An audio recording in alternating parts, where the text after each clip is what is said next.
성도의 강건함을 주기 위함입니다. 이게 무슨 말이냐? 현대 사회는 사실 문화 전쟁 속에 있습니다. 이 투쟁은 사실 정치적인 거나 그런 사회적인 것을 넘어서 사실 영적인 것들이에요. 사실 이 사회 안에서 흘러가는 그런 문화적인 전쟁은 영적인 전쟁들입니다. 여러분 너무나 잘 알다시피 조금 됐죠? 오징어 게임 너무 잘 아시죠? 넷플릭스에서. 넷플릭스에서 오징어 게임에서 기독교 목사에 대해서 뭐라고 얘기했어요? 어떤 사람으로 묘사되고 있어요? 그렇죠? 어떤 사람으로 보였어요? 그 성폭행, 딸을 성폭행하고 아내를 때리고 그리고 나서 매번 회개 기도하는 미치광으로 묘사되어 있어요. 사실 이 우리 사회 문화적인 전쟁 안에는 영적인 전쟁들이 있는 거예요. 이런 문화 안에 기독교에 대한 오해들이 너무나 되어 있고 우리 기독교를 바라보는 사회가 바라보는 시선이 이러하다 미치광이처럼 묘사되고 있는 것을 볼 수가 있는 거죠. 그래서 현대사회에서는 우리 그리스도인 기독교인을 바라볼 때 미쳤거나 맹목적인 바보들로 묘사되는 경우가 많습니다. 그냥 맹목적으로 그냥 주여 하면서 나아가는 어떤 그런 사람으로 묘사될 때가 많아요. 그러나 우리는 분명하게 이 기독교 변증을 통해서 문화를 바꿔야 되는 거예요. 뭐냐? 우리의 신앙이 여전히 지성인들에게도 합리적인 것인 것을 받아들여질 수 있게 만드는 거예요. 이 기독교 변증 정교한 이성을 통한 우리 소모에 관한 이유를 증거함을 통하여서 우리가 믿는 신앙이 단순히 맹목적인 것이 아니다라는 거예요. 논리적인 탄탄한 기반을 가지고 있는 것이다라는 것을 알려주고 그런 문화를 조성하기 위해서 이런 기독교 변증은 필요하다라는 거예요. 만약 그리스도인들이 믿음에 관해 구체적인 증거들에 기반하여 불신자들의 질문에 답변을 할 수 있다면 불신자들 답변할 때 그냥 믿는데요 이게 아니라 왜 내가 믿는지 그들이 알아들을 수 있는 언어로서 얘기할 수만 있다라면은 그리스도를 맹목적인 감정적 바보가 아니라 깊은 사고 안에서 깊은 사고의 통찰을 통해서 그렇게 믿음을 가진 자들이다라고 충분히 그것을 바꿔나갈 수 있다라는 거예요. 그리고 두 번째 성도의 강건함입니다. 성도의 강건함이란 뭐냐? 기독교 변증은 여러분의 신앙생활이나 여러분들의 교회 생활 속에서 정말 유익이 돼요. 왜냐하면 첫째, 당신이 여러분들이 믿는 내용들뿐만 아니라 그 믿음에 대해서 근거를 가지게 되는 거죠. 기독교 변증은 설명할 수 있는 근거를 가지게 되는 거예요. 그런 신앙을 자신감 있게 공유하는 데 도움이 될 것입니다. 그러면서 여러분 이 기독교 변증을 통해서 저도 이 기독교 변증을 통해서 경험한 것은 무엇이냐? 누가 내 신앙을 물어주기 원해요. 오히려 너의 그 믿음에 관한 이유에 대해서 오히려 물어주기 원합니다. 그럼 너무나 잘 설명해 줄 수 있거든요. 그들이 알아들을 수 있는 언어로. 그래서 이것이 신앙생활에 도움이 된다는 거예요. 만약 변증을 익히지 않을 때 여러분들이 누군가의 신앙을 공유할 때 얘기할 때 할 수 있는 건 뭐예요? 교회 가면 좋다. 또 그 관계가 좋다. 교회 그냥 목사님 단순히 설교가 좋다. 교회 공동체가 사랑이 있다. 이렇게 아니면 예수님 믿으니까 내 마음이 되게 좋다. 이 정도로만 끝날 수 있다라는 거예요. 근데 기독교 변증을 통해서 누군가 어떻게 보면 적대적인 질문이 들어올지라도 그거에 대해서 차분하게 답변할 수 있는 준비가 되어진다. 그래서 변증의 훈련과 변증을 아는 사람들은 누군가 물어봤을 때 두려움 없이 설명할 수 있게 되는 것이죠. 그래서 누군가에게 자신 있게 설명할 수가 있는 것이죠. 그리고 두 번째로 변증은 의심과 갈등의 시기에 신앙을 지키는 데 도움이 됩니다. 신앙에 있어서 우리가 감정적인 걸 많이 얘기하잖아요. 근데 감정적인 건 우리 사자성어에도 얘기했죠. 조변석계라고 하죠. 감정적인 건 사실 조변석계. 아침에 변하고 저녁에 고치고 바뀌는 게 인간의 감정입니다. 그러니까 오래가지 않을 수가 있다는 거예요. 그래서 더욱 실질적인 것이 필요합니다. 제가 이거는 뉴스 기사를 찾아본 거예요. 실천신학대학원 대학교의 조사에 따르면 고등학교 졸업 이후에 교회를 다닌 비율이 13%밖에 되지 않는다는 결과를 21년 1월에 발표를 했습니다. 13%밖에 안 남는데 100명 중 87명이 교회를 떠난다는 거예요. 대학생이 된다는 거예요. 기독교의, 그러니까 이것이 근데 어떤 문제일까? 단순히 기독교의 적대적인 어떤 대학교 환경으로 인해 믿음을 저버린 것일까? 단순히 그런 건 아니다라는 거예요. 이 고등학교 100명 중 87명은 고등학교 졸업하면 이제 성년이 됐죠. 부모의 권위에서 벗어날 때까지만 교회를 출석한 거예요.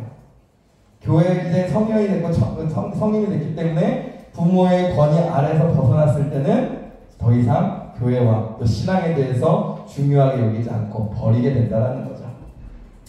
그러니까 이것이 우리 안에 있는 문제들인 거죠. 그 다음 세대를 키우지 못하는 문제. 그렇다면 이것이 왜 어떤 문제? 여러 가지 문제가 있을 수 있겠죠. 그렇지만 이것을 우리가 보호하고 이것을 해결할 수 있는 방법이 무엇일까? 그 중에 하나가 기독교 변증이라는 거예요.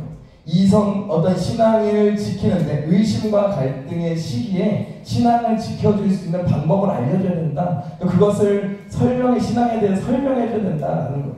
그러니까 지금까지 교회들은 기독교의 진리를 방어하는 데 필요한 어떤 훈련보다는 감정적인 예배나 그 인도를 필요로 채워주는 것, 감정적인 것을 채워주는 거에 너무나 중심을 잡았다는 거예요. 어떤 오락적인 어떤 엔터테인먼트적인 요소들에만 너무 치중을 했다는 거예요. 결국 그러니까 더 재밌는 걸 발견하게 되면, 더 엔터테인먼트적인 걸 발견하면 글로 갈 수밖에 없는 것입니다. 아이들이 자신의 신앙을 이성적으로 공격하는 교수나 선생님이나 친구를 만날 때 훈련이 안 되어 있기 때문에 손쉬운 먹잇감이 되고 그런 갈등과 의심이 생기고 되면 오히려 신앙을 버리게 된다는 거예요.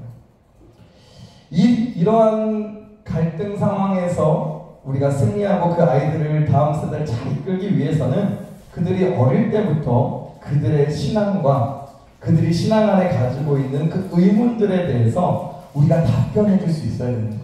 설명해 줄 수 있어야 되는 거예요. 여러분들 사역자가 되는 건 아니지만 여러분들 어떤 신앙의 선배가 되었을 때 누군가 이 신앙에 대해서 질문하고 어떻게 합당한 이유에 대해서 좀 얘기해 주기를 원하는 사람들이 있을 수 있어요. 저희 교회에도 중학교, 고등학교만 돼도 궁금해하는 사람들이 많아요. 그럼 저는 항상 그 부모님들한테 얘기하죠. 저한테 보내시라고. 저랑 한참이야. 2시간, 3시간, 4시간 며칠을 거쳐서 얘기해요. 그러면서 그런 친구들에게 그들이 그러면서 잘 모르겠지만 그래도 목사님의 얘기를 들으니까 좀 뭔가 해소가 되는 것 같습니다 라고 하거든요. 몇몇 친구들이 있는데 그런 친구들 그런 질문에 대해 그 전까지는 부모님들이 자기 신앙만 얘기하는 거예요. 자기가 경험한 하나님에 대해서 얘기하다 보니까 그 아들 입장에서 그 아들 어머니를 바라보는 아들 입장에서 도저히 이해가 되지 않는 거예요. 모든 것 신앙에 대해서. 그러다 보니까 엇나가려고 하다가 저랑 같이 기독교 변증에 대해서 얘기하면서 그거에 대해서 다시 한번 마음 잡는 그런 친구들이 있었는데 어쨌든 간 이러한 갈등과 의심의 시기에 도와줄 수 있는 것이 뭐다? 기독교 변증이다. 합리적인 방법, 하나님께서 주신 정교한 이성을 통하여서 우리 신앙에 대해서 설명할 수 있는 것이 기독교 변증이다라는 거예요. 그래서 이렇게 build your house on the rock 해가지고 여러분의 믿음을 또 이 반석 위에 세울 수 있는 방법이 그것이다. 또 왜 변증이 중요할까? 세 번째, 불신자들에게 그리스도를 알리기 위해서 중요합니다. 어떤 사람들은 기독교 변증이 성도들에게 강건함을 주는 데는 정말 동의한다라고 하지만 불신자들에게 기독교 변증이 도움이 된다라고는 얘기 안 할 수도 있어요. 그러나 변증이란 것은 잠정적인 또 점진적인 효과가 분명하게 있습니다. 우리가 변증으로서 누군가에게 얘기할 때 변증으로서 그 복음의 씨앗을 던질 때 하나님께서 그 씨앗을 자라게 하시고 열매맺게 하실 거예요. 그러면서 그들이 신앙 안에서 신앙을 바라보면서 의심도 품게 되고 고민도 하는 걸 통하여서 그것을 결국 어떤 기독교 변증의 이야기들을 통하여서 어떤 근거들을 통하여서도 하나님께서 일하실 수 있다라는 거예요. 그래서 우리는 모든 사람이 구원을 받기를 바라는 하나님의 마음으로 이 기독교 변증이 먹히는 어떻게 보면 이성이 중요한 사람들 있잖아요. 특별히 남자 중에서 그런 분들이 많은데 그런 분들에게 이런 기독교 변증을 통하여서 신앙에 대해서 확실한 근거를 보여줄 수 있어야 된다라는 거예요. 이 사람들이 누굴까요? 여기 오른쪽에 기준으로 왼쪽에 있으신 분이 누굴까요? 유명하신 분이에요. 정말 유명, 기독교 변증가로서 유명하신 분이에요. 그런 순전한 기독교의 저자가 누구예요? C.S. 루이스. 이런 나니아 연대기 작가가 누구죠? C.S. 루이스죠. 이 C.S. 루이스도 뭐예요? 기독교 변증가입니다. 근데 이 C.S. 루이스가 사실 원래는 무신론자였던 거 아시죠? 어머니가 사망하셔가지고 어머니가 돌아가시는 바람에 10대 때부터 무신론자로 지냈습니다. 그런데 20대 후반에 이 옆에 분을 만나요. 이 옆에 분이 누굴까요? 이 옆에 분은 반지의 제왕 작가입니다. 톨킨을 만납니다. 톨킨을 만나고 나서 이 기독교에 대해서 설득력 있는 근거들을 알아가게 되는 거예요. 그리고 나서 이 C.S. 루이스가 이 톨킨을 통해서 뭐가 됩니까? 다시 한번 그리스도인이 됩니다. 그리고 기독교 변증가로 활동을 하죠. 근데 이런 C.S. 루이스의 기독교 변증 다시 한번 개종을 통하여서 그리스도인 됨을 통하여서 순전한 기독교라는 책들, 스크루테의 편지든 헤아려본 슬픔이든 예기치 못한 기쁨이든 여러 가지 책들을 통해서 기독교 변증에 대해서 기독교에 대해서 변호하면서 기독교의 변증의 역사의 한 획을 그으셨던 분이죠.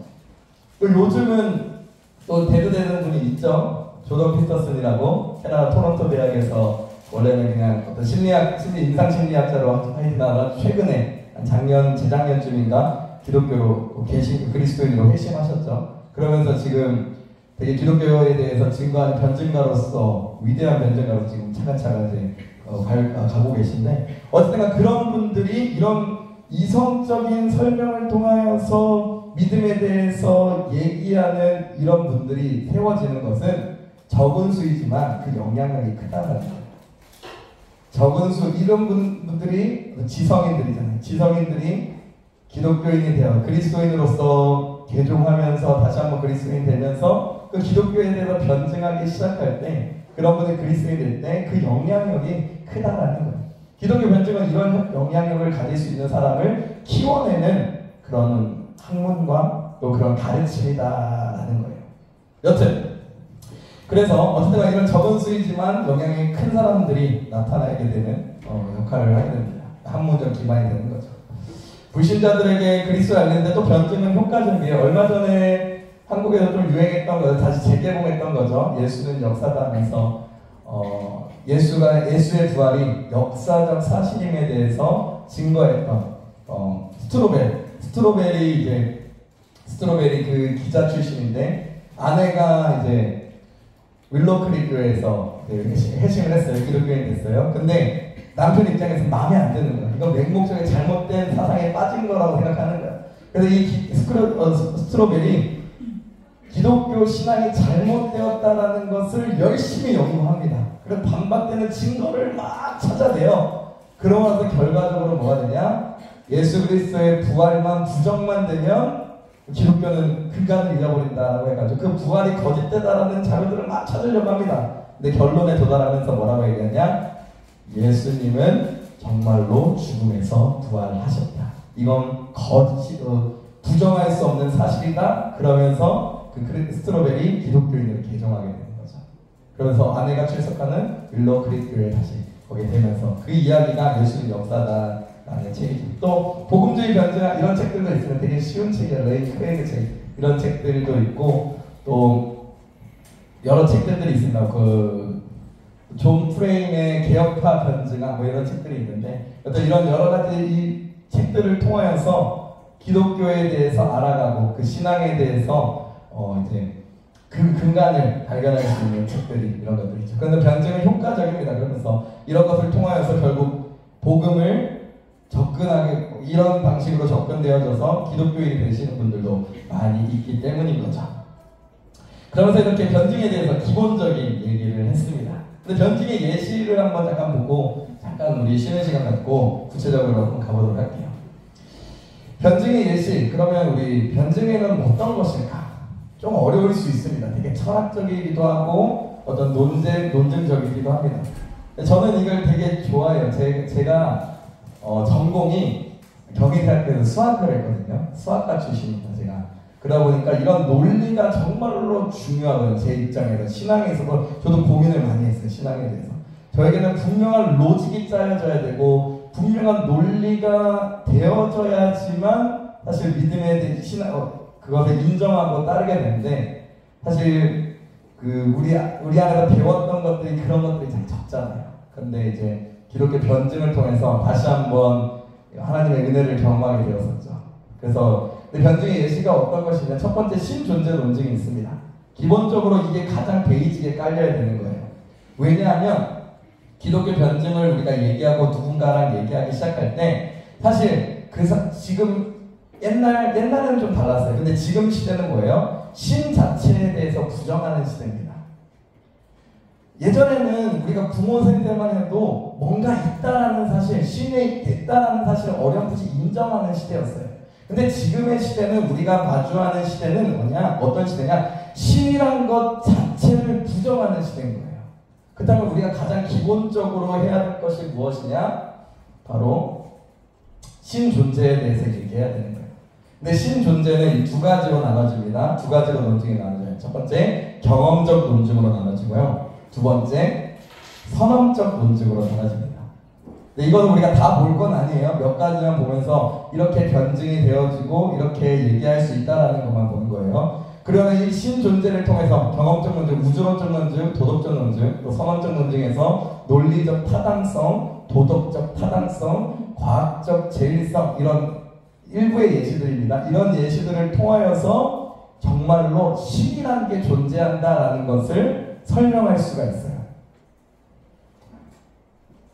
사도 바울이 아테네에 갔을 때 아테네에서 지혜자들과 얘기를 하잖아요. 그 지혜자들에 대해서 얘기할 때 너희가 정말 종교심과 그런 신앙심이 깊다. 너희가 그 신전을 바라보니까 너희들이 알지 못하는 신에 대해서도 너희가 제사를 드리고 예배하는 것을 봤다. 내가 너희에게 그 알지 못하는 신에 대해서 얘기하겠다. 그분이 누구시냐? 하나님인데 그 하나님은 천지 만물을 창조하시고 만물 가운데 그의 신성을 드러내셨다. 그러면 너희는 그 신성을 영광을 통하여서 더듬어 찾아 발견할 수 있다라고 얘기하는데, 이 신존재 논증이 사도 바울이 얘기했던 자연 만물과 자연의 질서들과 우리 안에 있는 도덕성들, 이런 것들을 통하여서 하나님을 더듬어 찾아 알게 되는 방법인 거예요. 그래서 이 논증을 통하여서 그 사람들에게 신이라는 것이 정말로 존재해야만 하는구나 라는 것을 알려주는 거죠. 이것이 신존재 논증으로, 변증이 신존재 논증으로부터 시작합니다. 그리고 나서 기독교 변증이 들어가는 거예요. 원래 이전에는 기독교 변증만 했으면 돼요. 왜냐하면 신에 대한 얘기들을 이미 얘기하지 않아도 알았기 때문에. 근데 이제 신이 없다고 생각하는 시대이기 때문에 먼저 신에 대한 논증들을 하고 난 이후에 기독교 변증이 들어가는 거예요.